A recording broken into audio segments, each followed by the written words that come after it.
Welcome everyone, good morning. My name is Fändrich. I'm the guy from Germany who invented these concepts, treatment concepts, and it will be a pleasure for me to give you some more insight into what I'm doing. So the topic today is actually, I want to give you some insights between the biological differences of these monocytes, tell you what are monocytes and what are MSCs, and why I'm personally am more skeptic to use MSCs in my treatment concept. However, the main topic and the main issue what concerns every one of us is the fate of becoming older and suffering from frailty and chronic diseases. And whether you use MSCs or other cells, that's a secondary question. The main question is, why does this happen? And what do we have to do as clinicians and you as your own patient to postpone this process in order to achieve a healthy aging?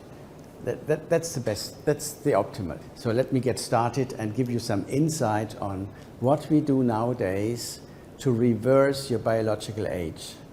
Because you have to discriminate between your chronological age, that's your calendar age, which is in your passport, and your biological age.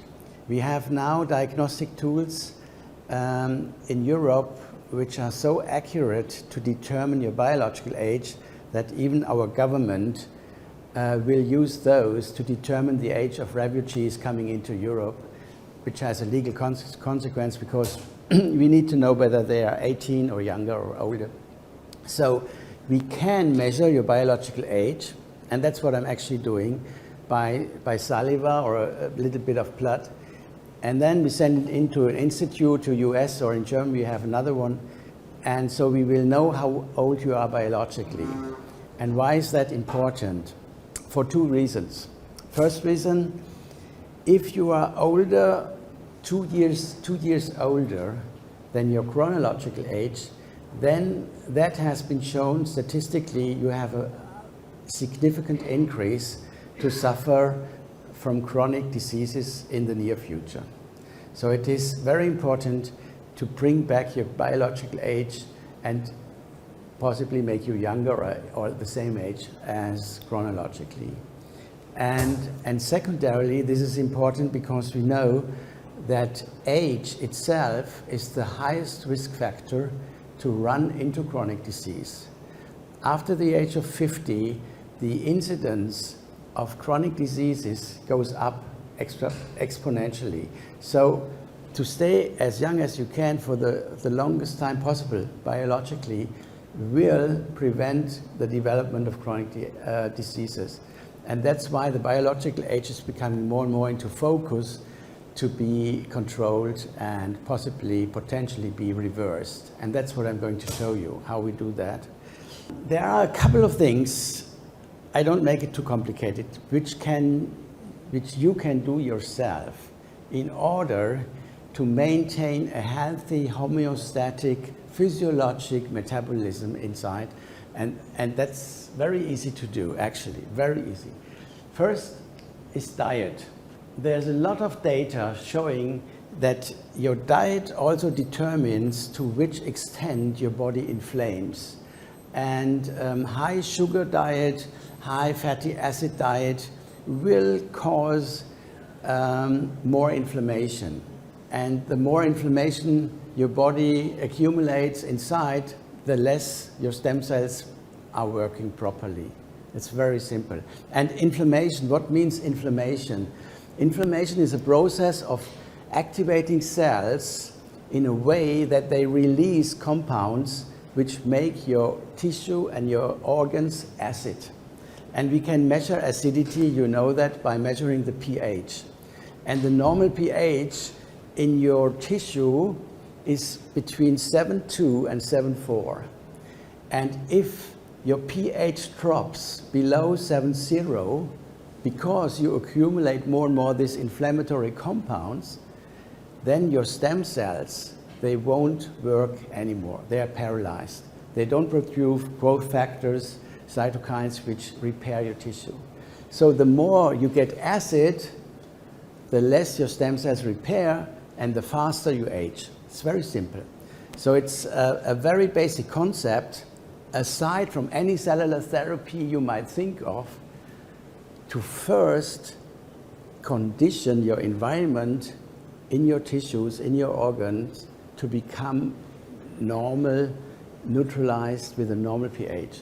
Otherwise, you inject, this is always what I tell my young doctors, you inject stem cells, and whether they are umbilical cord, whether they are mesenchymal stem cells, mesenchymal stem cells, whether blood-borne stem cells, doesn't matter. You inject these stem cells into an inflamed knee joint, and they will work for a week or 2 weeks, and then they are paralyzed because of the acidity. So unless you condition your organs in a way that you get rid of the acidity, your stem cells can't work. Please keep that in mind. All right, so diet, I go one back. Diet is very important. Exercise, do, if possible, 3 days a week, some moderate exercise, 30 minutes, 40 minutes brisk walking, that's enough you have to do. Especially at the age over 50, your muscle mass is depending on exercise. Otherwise, you will lose muscle mass and you will run into frailty, mobility problems, and so on. So activating your muscles every 72 hours, because our muscles have a memory. So if you strain them minimum every 72 hours, they will keep their mass. Stress. Stay away from physical, psychological stress, because stress in your brain causes the release of inflammatory molecules. Don't underestimate that. Smoking, you know, is bad for you. Another one I want to address is sleeping habits. Our brain is extremely important to control stress regulation. And keep in mind, there is a direct connection, your brain-gut axis, where your microbiome in the gut is connected via autonomic nerve networks and circuits with your brain.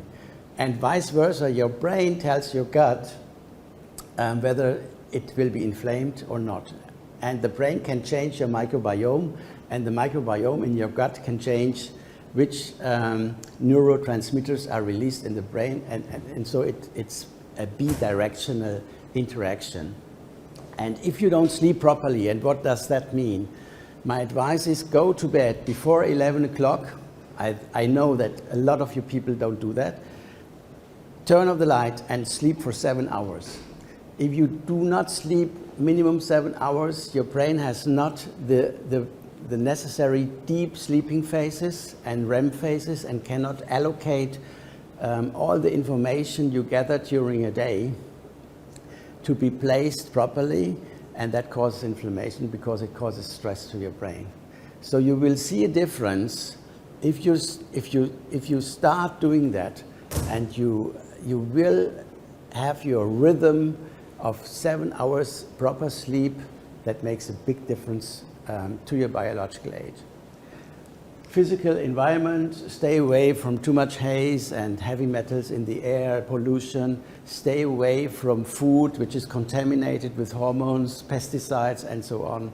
So eat organic food, that will help a lot. So coming to the topic which I was given, I think the first thing is important to explain to you: how does a stem cell differentiate? How does it differ and compare to a somatic cell? And what are somatic differentiated cells? A stem cell, illustrated here, can divide. It can be replicated into the same stem cell again. So it has a self-renewal capacity, and at the same time it can differentiate into another cell type. So that's what stem cells are defined. And somatic cells are cells which can not replicate and cannot go into other tissue type cells. So when the sperm and the oocyte are fused, to produce the first formation called blastocysts. Then we have an inner cell mass of embryonic stem cells which develop, and around them there's like a capsule which is then inside the placenta. And these embryonic stem cells, they give rise to all different tissues in the body. So they are called pluripotent because every embryonic stem cell can differentiate in the 3 different germ layers of tissues which are necessary to build a complete embryo. And if a stem cell has the capacity to differentiate in all 3 germ layers, we call it pluripotent. If it can go only into 1 germ layer, it's multipotent. These cells, for the first 3-4 replications in the very early blastocyst formation, they give also rise to the so-called germ cells. This compartment of germ cells is only used for reproduction, so it will give rise to sperms or oocytes, and the other cells, the embryonic cells, they give rise to tissues. A totipotent cell can develop into germline cells, but they are only for reproduction, or it gives rise to pluripotent cells, and those pluripotent cells can go into ectoderm germ layer, that is our brain, nerve tissues, eyes, the smelling nerve, skin, hair. That's part of the ectoderm germ. Or it gives rise to mesoderm, which is connective tissue, blood, heart, kidney. Or the 3rd germ layer is the endoderm, and that gives rise to gastrointestinal tract, liver, pancreas, thyroid tissue.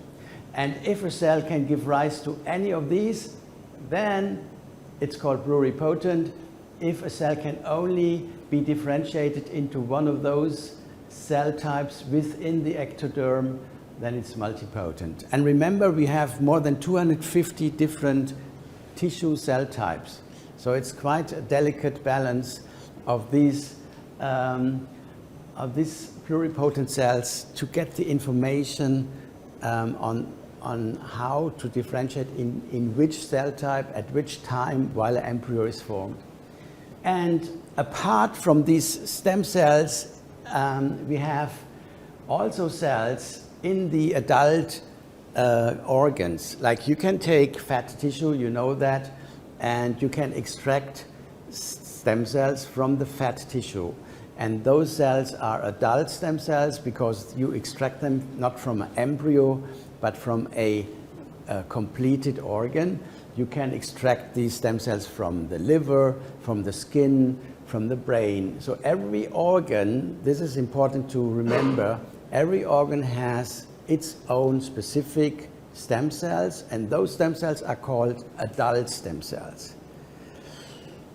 Now, when we talk about MSCs, those are cells not taken from embryonic tissue unless they are taken from umbilical cord. The umbilical cord is a very good source because it contains a lot of stem cells which have very, very nice properties to be differentiated into different cell types. However, in most cases, people extract stem cells from fat tissue, and they call them mesenchymal or mesenchymal stem cells.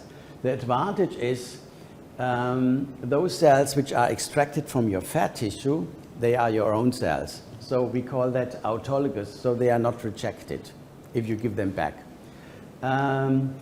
But they have a very, very, very low, but they have one, cancer risk.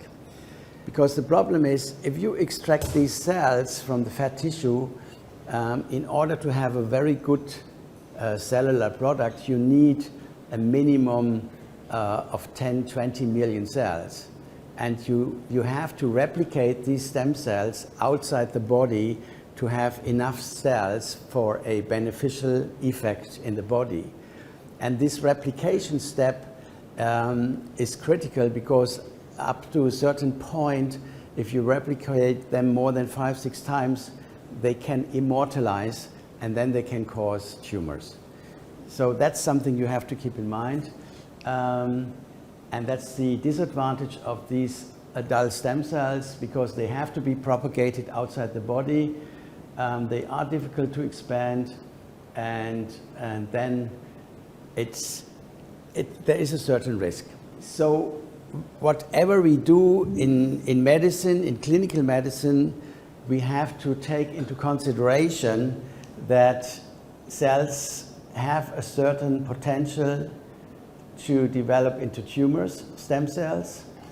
If they are not your own cells, but coming from a third-party donor, they can sensitize your immune system, they can form embolisms, they can be related with atypical infections if the donor source is not clear.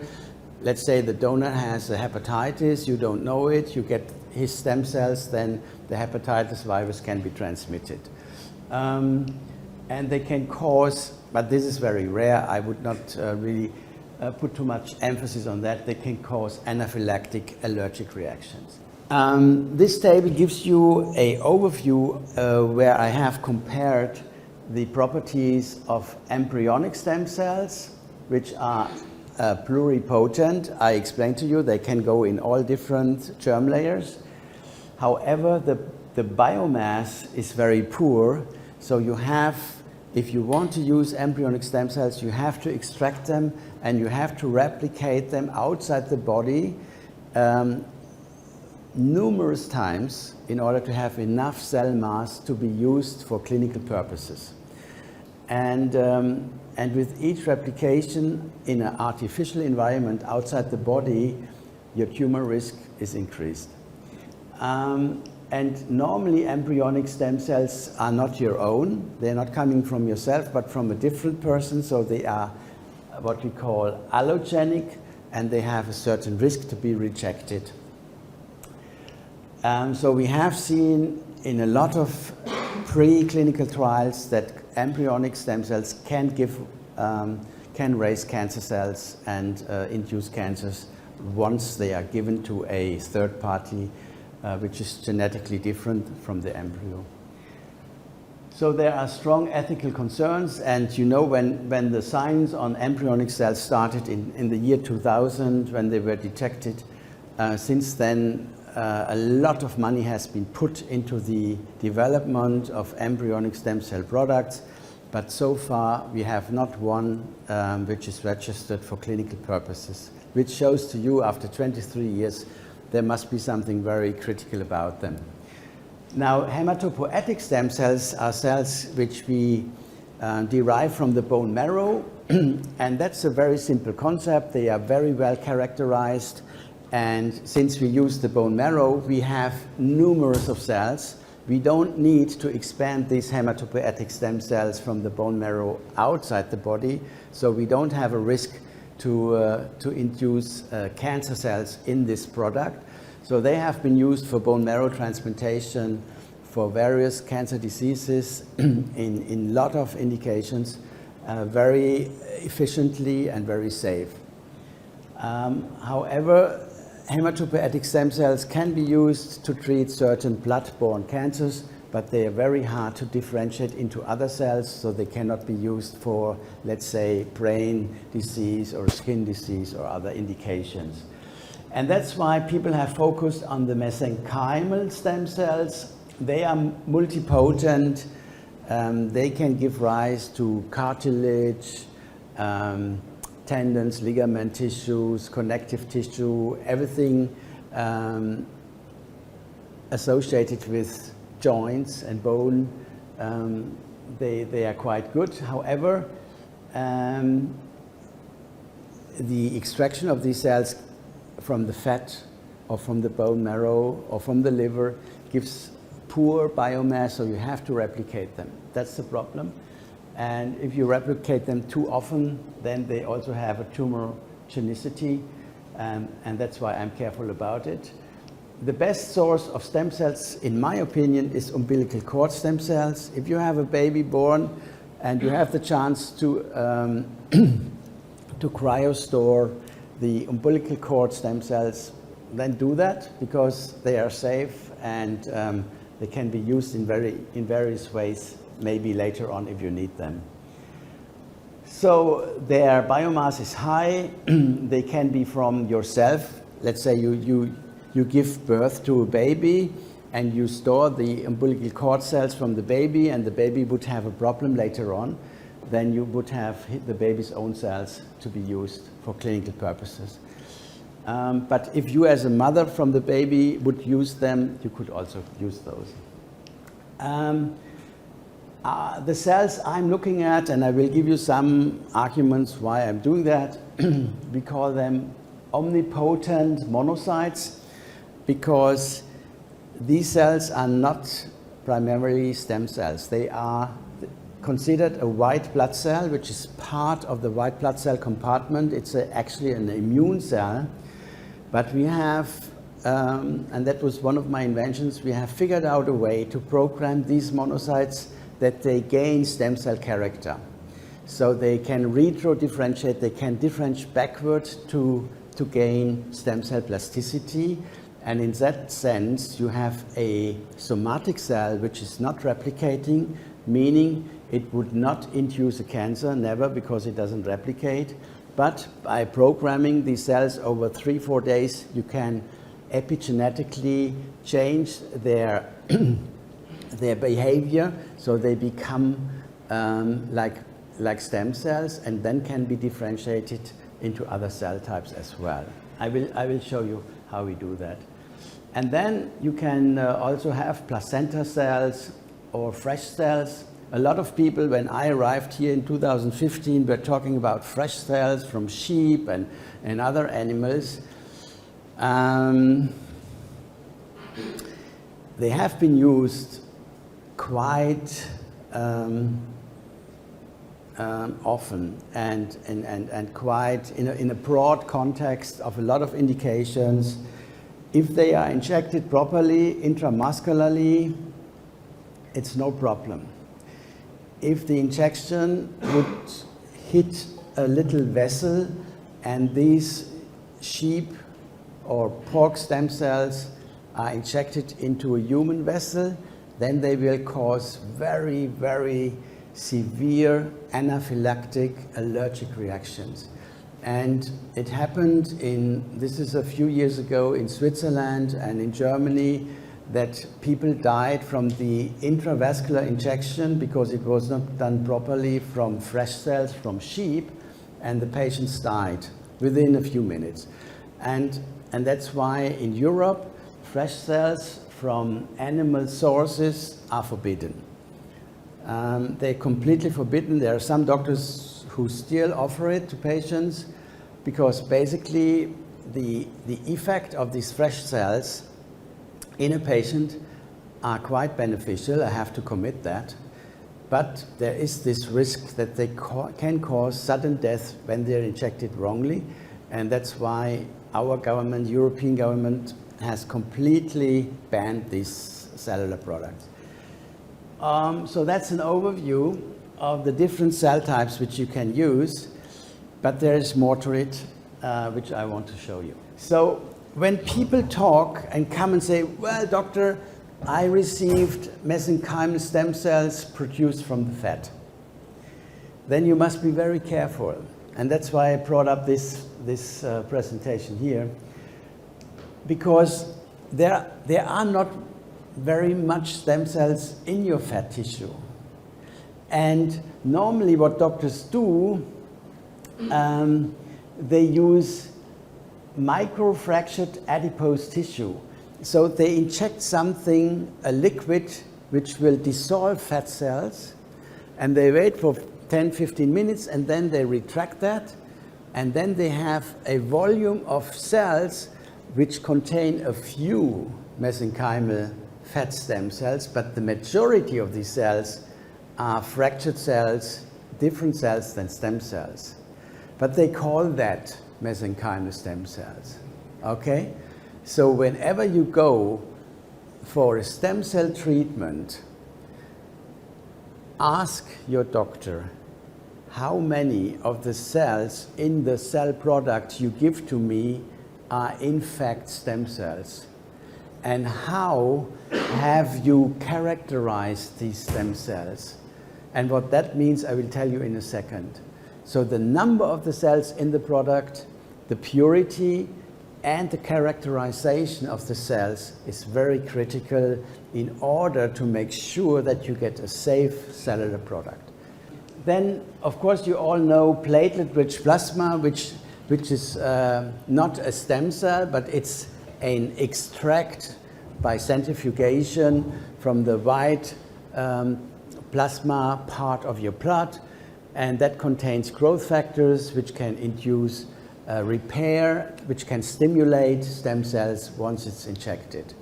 It's not dangerous.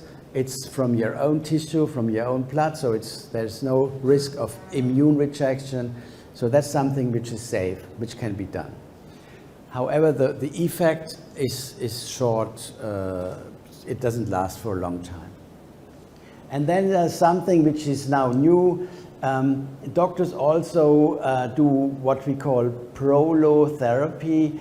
It uses natural substances, including stem cells and including other cells from other compartments. So it's a mixture of supplements, vitamins, growth factors, and so on. But it's not a pure stem cell product. And of course, the best and optimal is to just have a purified stem cell product where you know which cells are given and what is the function of these cells. So just to clear this up, mesenchymal stem cells, they have been isolated from different tissue. You can get them from fat tissue, from umbilical cord, from amniotic fluid, from the placenta, from the liver, and other organs. And it has been demonstrated in numerous publications that they can differentiate into other cell types, even into neurons and hepatocytes, which is quite interesting. Now, the board, the academic board, which is the Mesenchymal and Tissue Stem Cell Committee of International Society for Cellular Therapy, they have defined what are the markers which you have to find on a mesenchymal stem cell in order to allow you to call this a mesenchymal stem cell. And the definition of a mesenchymal stem cell is that they express certain markers. They are little molecules expressed on the cell surface, and they have been characterized and classified. So if a cell expresses these three markers, CD73, CD90, CD105, those three, then it is by definition a mesenchymal stem cell. So, and it should not express CD14, because CD14 is the marker for monocytes, CD34 is the marker for white blood cells. So a white blood cell which expresses CD34 cannot be a mesenchymal stem cells. And so by expressing those three and not expressing those three, you have a definition of a mesenchymal stem cell. And if your doctor offers you a mesenchymal stem cell product and has not characterized these cells according to this scheme, it's dangerous. And it's not appropriate. He should not call it mesenchymal stem cell. And that's actually the major statement, the take-home message for you. If you go for stem cell treatment, ask your doctor for the characterization of the cells he's injecting into you. Okay? Very simple. So here's just an illustration from the markers which I mentioned, CD105, 73, and CD90, which are expressed in different amounts on mesenchymal cells extracted from different tissues. So a mesenchymal stem cell from the fat is a little bit different from that from the umbilical cord and so on. Now, why are mesenchymal stem cells working? It is still a lot of controversy what they actually do when you inject them into the body. So one thing they do is they can transfer the mitochondria into other cells. For instance, in patients who suffer from heart failure, if you give them mesenchymal cells, they will not turn into heart muscle cells, but they will release their mitochondria, I will tell you what that is, into the heart muscle cells, and that will strengthen the heart muscle cells in a way that the muscle is pumping more blood and being more vital. And why is that? Because each cell contains so-called mitochondria. So here is the scheme of a cell. And inside the cell, you see this nucleus. Every cell has a nucleus which, where the genes are allocated. And outside the nucleus in the cytoplasm, you have different little organs. And those are the mitochondria. And the mitochondria are the powerhouses, the nuclear plants of our cells. They produce the energy which is necessary to drive every enzymatic reaction. And the end product of what they produce is called ATP, ATP adenosine 3-phosphate. These little molecules, they are necessary to drive everything. Every thought we have, every action we do needs ATP. And you produce as much ATP a day as you weigh. If you weigh 60 kilograms and your mitochondria are working properly, you produce 60 kilograms of ATP molecules. Imagine. Now in a heart cell, in only one single cell of your heart, there are 10,000 of these mitochondria. And one mitochondria produces 1 million ATP molecules per minute. Now imagine what one single heart cell with 10,000 mitochondria is doing every minute while you sit here. And then extrapolate this to your whole body. It's enormous. So if your mitochondria activity is not working properly, that has a very strong impact on your health. And this is the most complicated slide. After that, it's very easy. Okay? So in order to produce ATP, we need energy. And the energy comes from glucose in most cases. You can also break down fatty acids into glucose products. But at the end, it's the glucose molecule which is broken down and transferred into ATP molecules. And there are two ways how the mitochondria can do that. It can do it via the formation of lactate, and then the breakdown from one molecule of glucose results in 2 ATPs. But it can also alternatively do another metabolic pathway, and in that pathway it results in 36 ATPs. So you see the comparison, and that's from one molecule of glucose, and that's from one molecule of glucose. So of course what you want is that this pathway is triggered and you produce 36 and not only ATP. By the way, every cancer cell is shutting down this enzymatic reaction. We call it oxidative phosphorylation, and produces lactate and produces only 2 ATPs. Cancer cells do that because when they produce lactate, they make the vicinity of the tumor acid, because lactate is an acid. And by doing that, the chemotherapy and the immune cells cannot attack properly in an acid environment. So that's how cancer cells are shielding themselves from immune attack and chemotherapy. And every healthy cell would choose this pathway to produce 36 ATPs.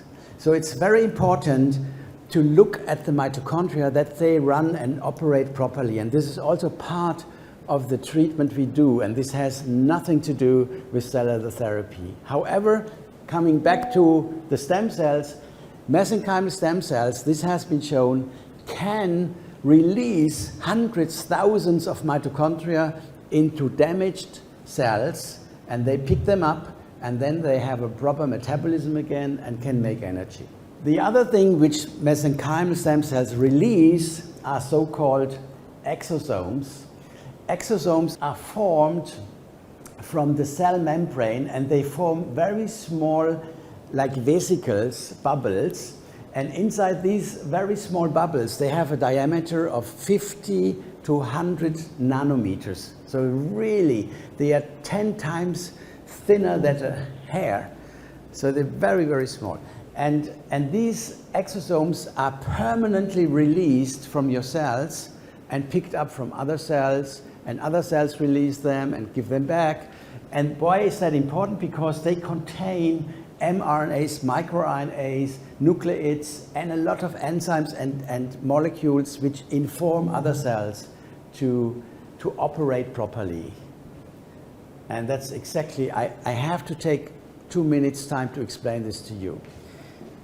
Because that's related to the vaccination with the mRNA vaccines, which we all had to take, and where I was very skeptic from the first day because I knew about this biology. Now, and we now know that this has happened, and a lot of people are suffering from this. We inject these nanoparticles, the mRNA Pfizer or Moderna jab, into our upper arm muscle.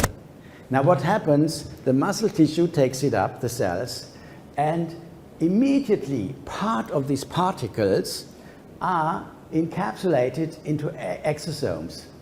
These exosomes are shed back into the circulation, and they integrate at any place in your body, brain, heart muscle, vessels, and there they go to the ribosome and produce the spike protein. So these healthy cells, they express the spike protein, and so far so good. Now you get an infection with COVID. Now your immune system is activated, and your killer cells, they are targeting the spike protein. So what will they do? They will circulate through your body, and wherever they see the spike protein, they will attack, whether there is a virus or not. So that's the classical way to condition your immune system to cause autoimmune disease. And in a lot of long COVID patients which we see now, exactly this has happened. But in the case of our mesenchymal stem cells, which are healthy cells, which produce healthy exosomes, these exosomes have been shown to be released from mesenchymal stem cells and to trigger good protein production in damaged cells to repair. So that's another mechanism. It's not the mesenchymal stem cell itself which is transformed in other cells.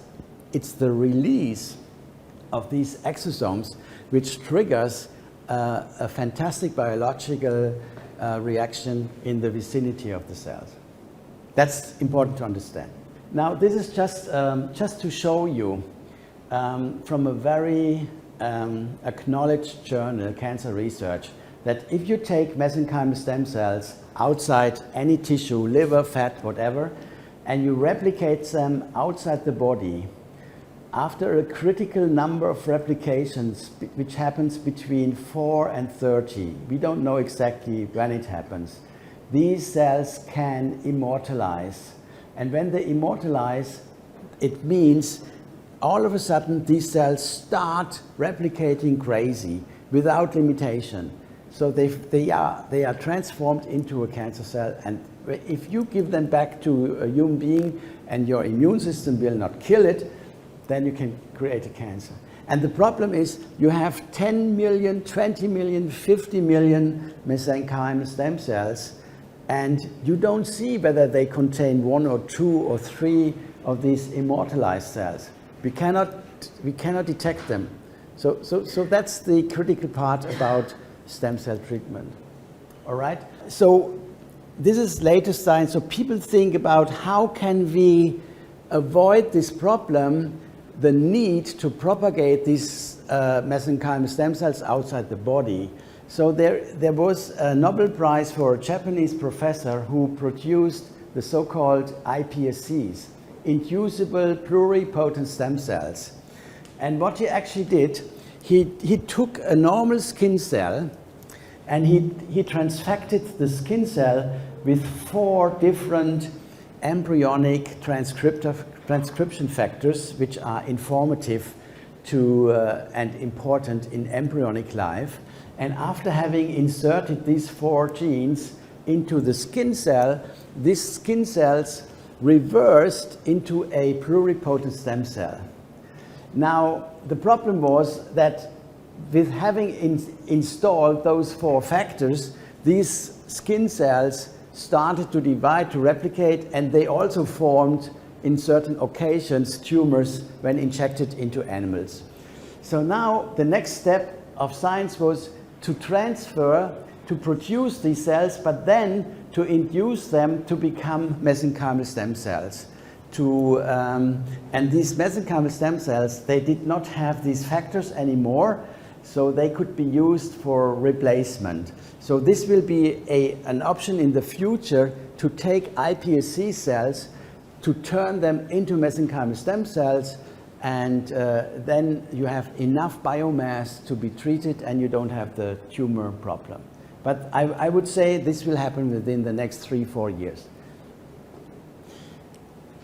Because then if you have trans-differentiated those iPSCs into MSCs, inducible mesenchymal stem cells, then you can use those to form other cells and replace them for the targeted tissue like neurons or liver cells or so on. Now, in my next part, I will explain to you why I used monocytes and not embryonic or mesenchymal stem cells.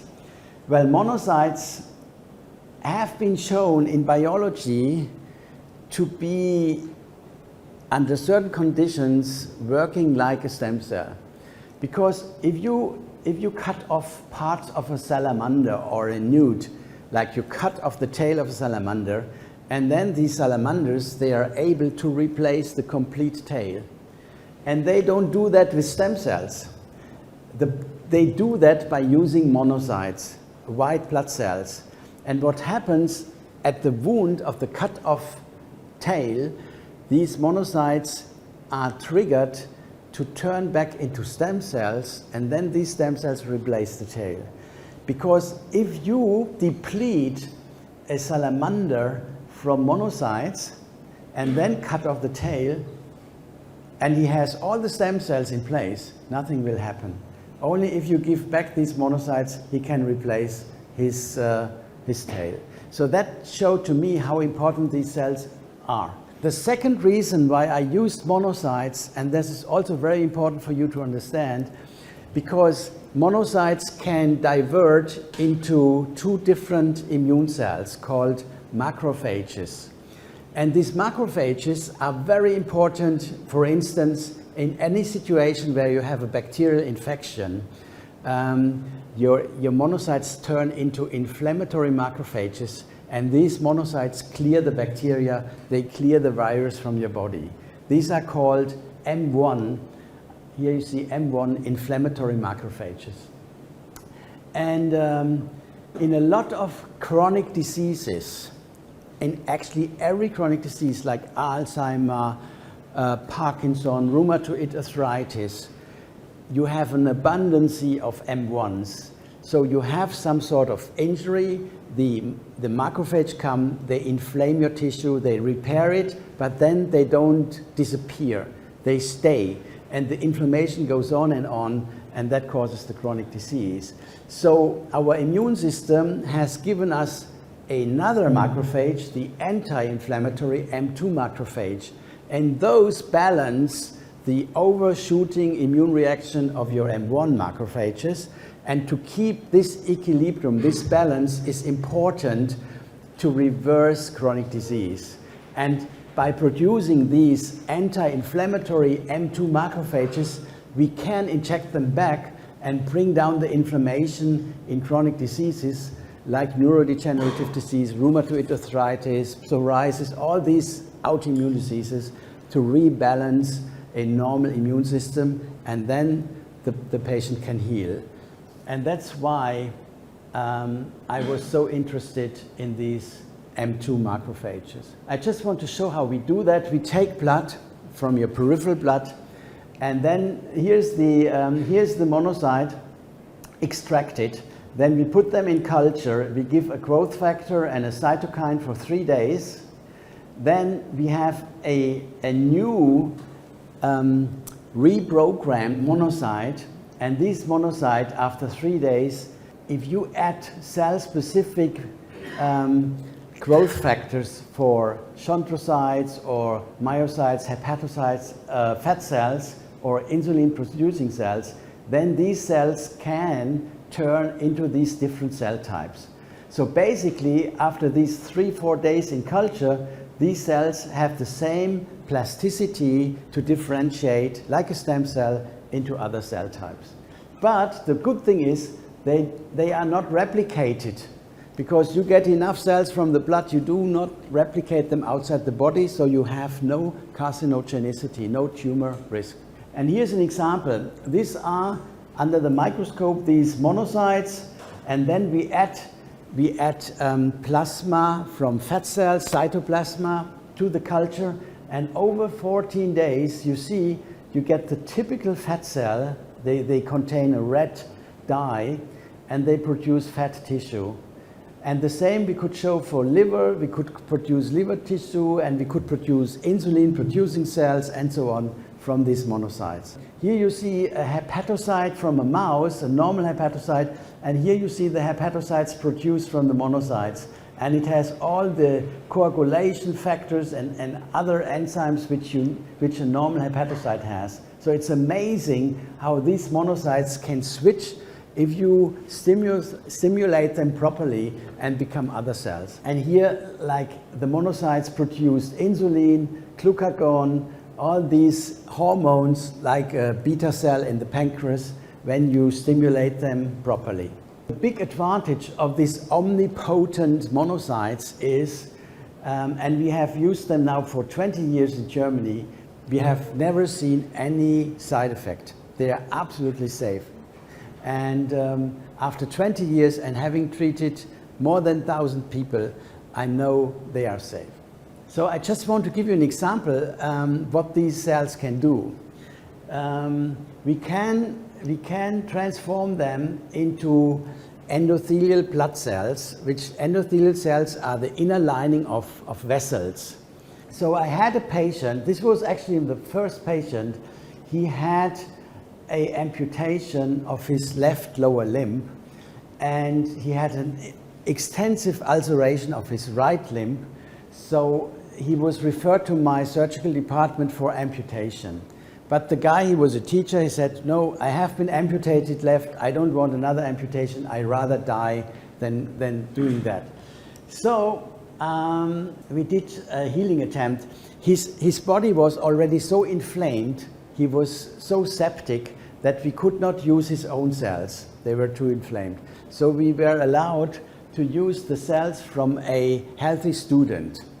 And we propagated the cells from the student, and here you see, this is after debridement, after surgical removal of all the dead tissue, his leg, his ulcer, and he had a bleeding, he had an arterial stenotic problem, a calcification of the main artery, so he didn't get enough oxygen, and that's why he actually developed the ulcer.